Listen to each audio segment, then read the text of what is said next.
Happy Tuesday, everyone. Glad that we are here in Satsang. Um, and we're also celebrating Diwali this week, which is, you know, um, in a way, a festival of lights. And we manifest this transcendental light in our approach. So um, we celebrate light and its win on darkness um, every time we sit in meditation here. So again, just to go over some of the basics again, Satsang, um, essentially, uh, you know, having this transcendental energy or transcendental light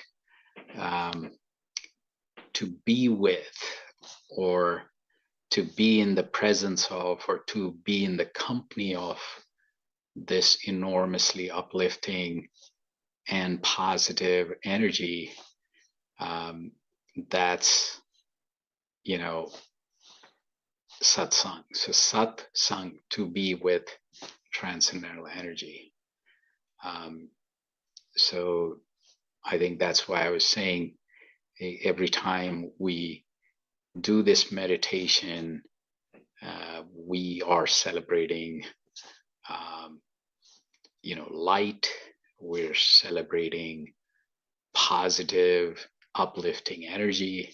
We are celebrating, the strength. So energy to me is strength.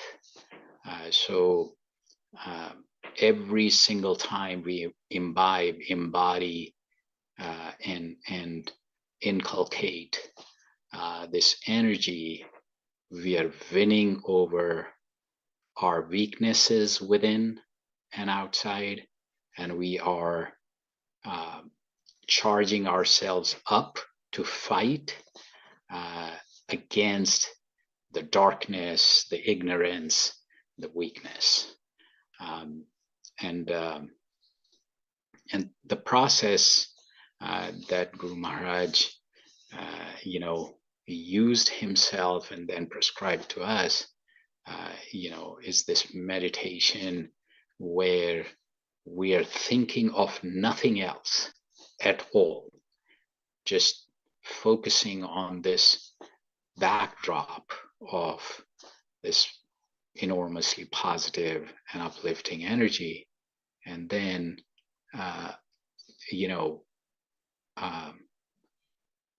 so essentially even that fades away, but that backdrop creates an enormously powerful, backdrop, in the sense that when we go into deep meditation, when we forget who we are, where we are, this backdrop, keeps working in some ways that I feel that this process encapsulates meditation of love and kindness, meditation of light it is, and meditation that leads to peace, compassion, gratitude. All of this is embodied in this approach. And all of that, we don't have to look for outwards. We have abundance of that within. All we have to do is, open up, or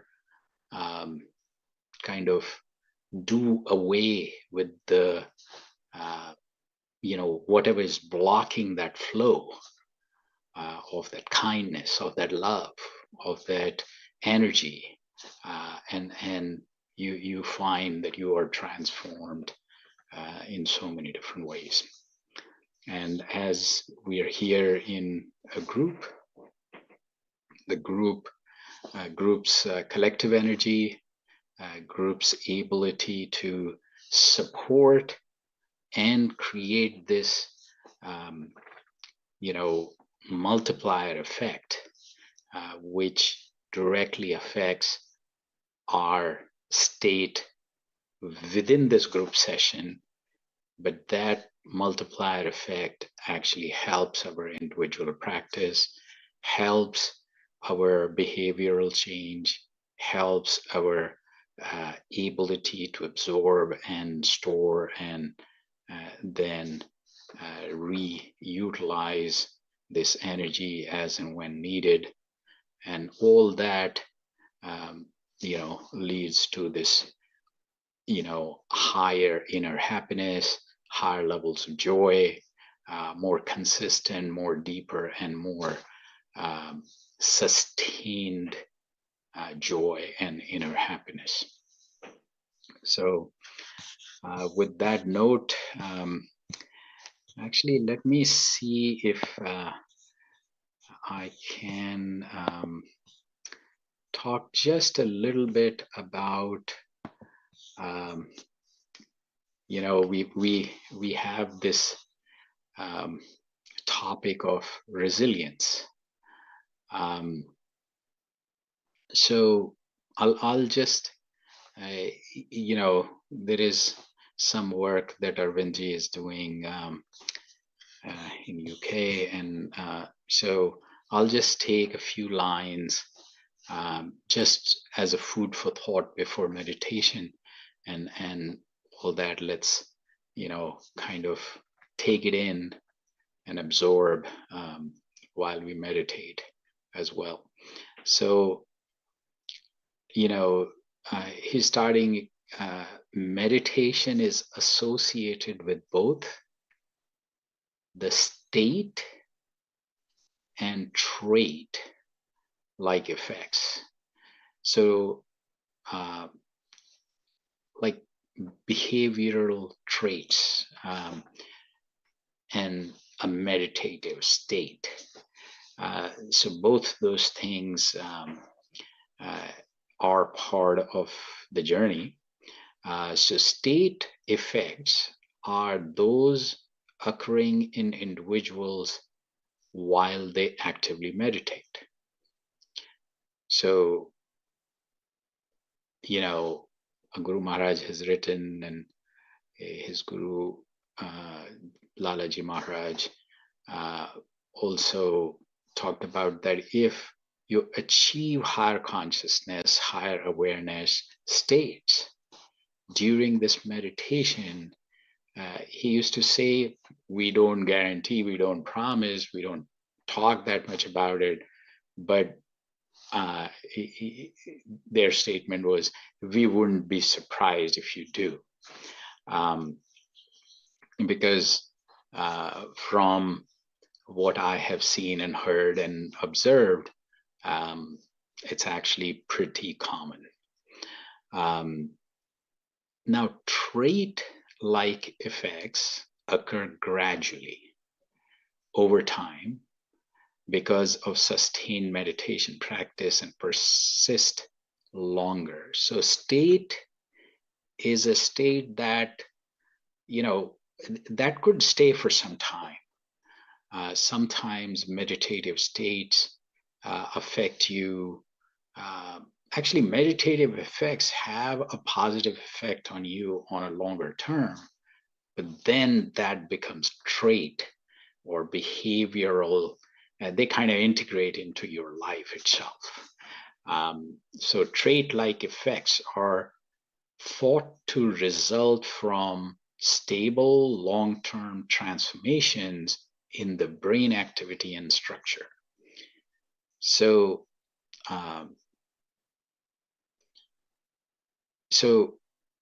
understanding state-like effects of meditation are helpful in resilience, such as dealing with painful memories or sudden bursts of emotion. While understanding trait-like effects is helpful towards developing resilience when addressing long-term conditions. So it is, one aspect deals with more acute and more, you know,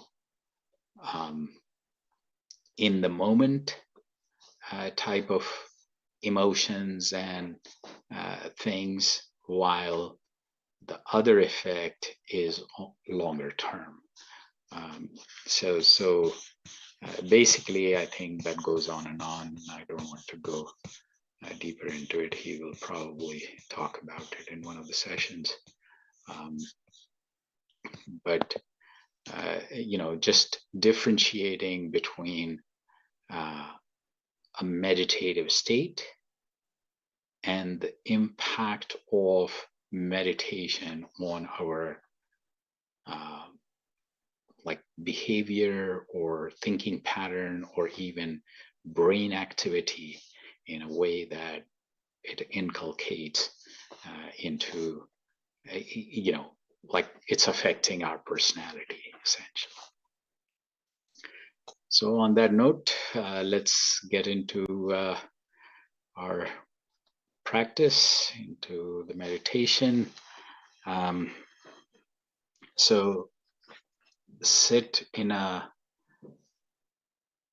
still and comfortable posture, eyes lightly closed, and then think of this transcendental energy in form of light coming from a conscious source into our heart, distributing throughout our body, and then we're getting completely and totally immersed in it. So we are becoming the light. When mind wanders away from this observing this energy, this light, mind usually will go away and start thinking about something else. We bring it back to this observation of this transcendental energy. So feel the presence, feel it's right here, right now. And we have literally a direct connection. So this light is entering our heart and distributing throughout our body. And we are becoming one, getting united with this light. We'll start with music that helps concentration, and then music fades away and we go deep into this silent meditation on this transcendental energy. So we'll start now.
So happy Tuesday again.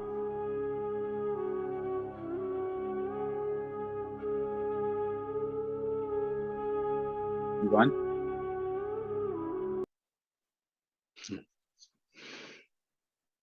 Taking us back into meditation. All right, so happy Tuesday. Glad that we are here in Satsang. It's interactive time now. So any thoughts, comments? Anita ji, Onkar?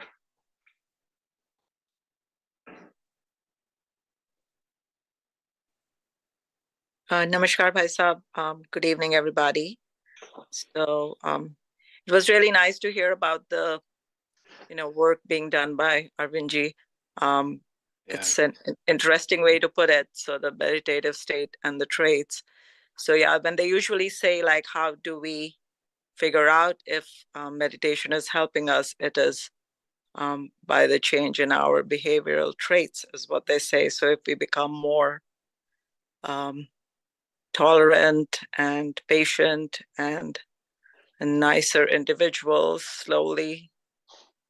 So that would imply that maybe the meditation is slowly affecting us from inside for those longer term changes as we progress along this path. The final goal, of course, is there, and we all move towards it, but we have to strive for the smaller steps along the way in the form of those traits. And that was a good thought. I think that will be a very nice talk once it completes.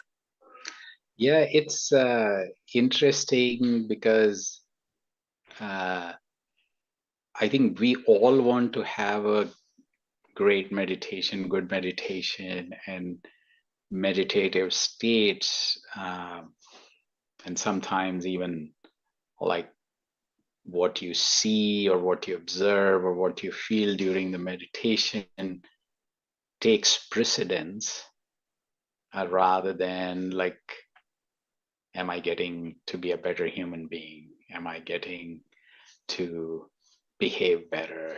Am I seeing that the joy and inner happiness is increasing? So I think it's a very, yeah, I I think he is right now kind of defining it in a very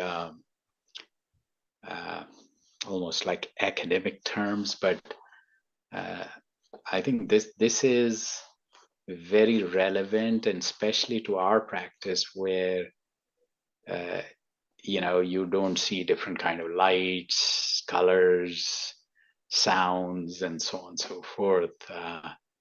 What you need to see is the traits, and then he's connecting it to neuroplasticity, which I think is something I heard since I was a child, that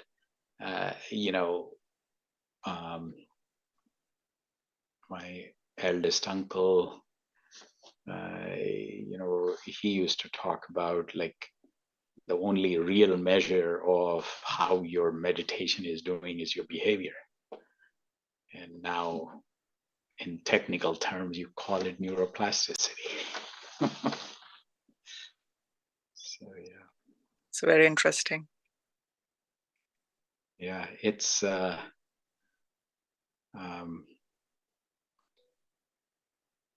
see, because we so the state and the trait, and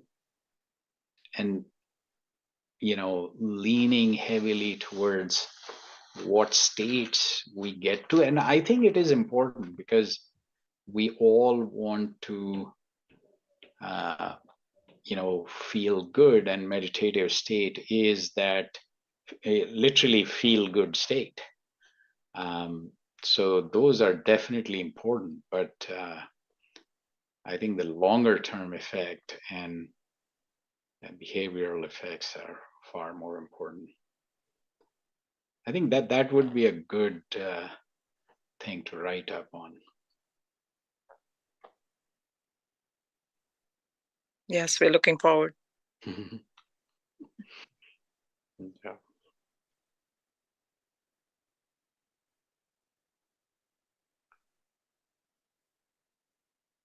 Yeah, it's interesting how, like the same thing was described in one way, decades ago, and now you hear in different light, different, quote unquote objectivity around it, but there's the same concept.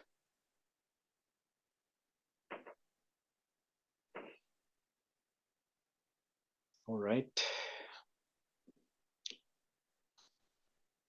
So anything else, Jeff, AC? How are you all doing?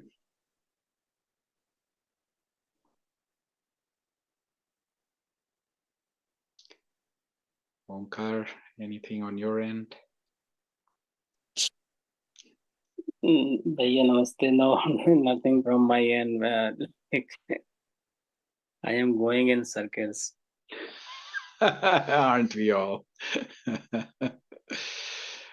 That's a interesting concept in itself. Yeah. Sometimes it looks like I am chasing my tail, but see, the thing is that if we are not vertically climbing or progressing in real terms, which is vertical, then we're just, it's we're caught up in things, and we're just caught up in more and more. That's all.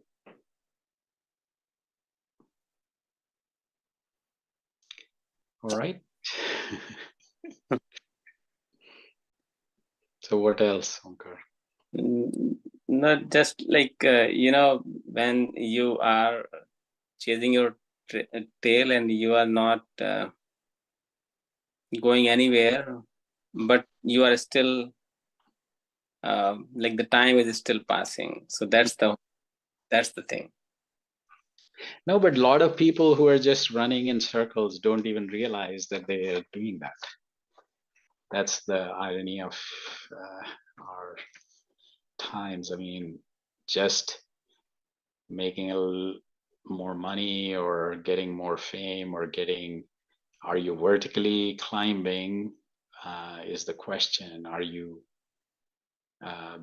becoming a better human being? Are you becoming better in terms of your state or trait? That matters. Yeah, interesting. On that note, I think let's meet again Saturday, and happy Diwali to everyone, or Festival of Lights. Be light, love, and peace be with you. And glad that we were here in Satsang, and you all stay with light, love, and peace. And, we'll see you all soon. Yeah, namaste, bhaiya. Bye, everyone. Bye bye. Take care.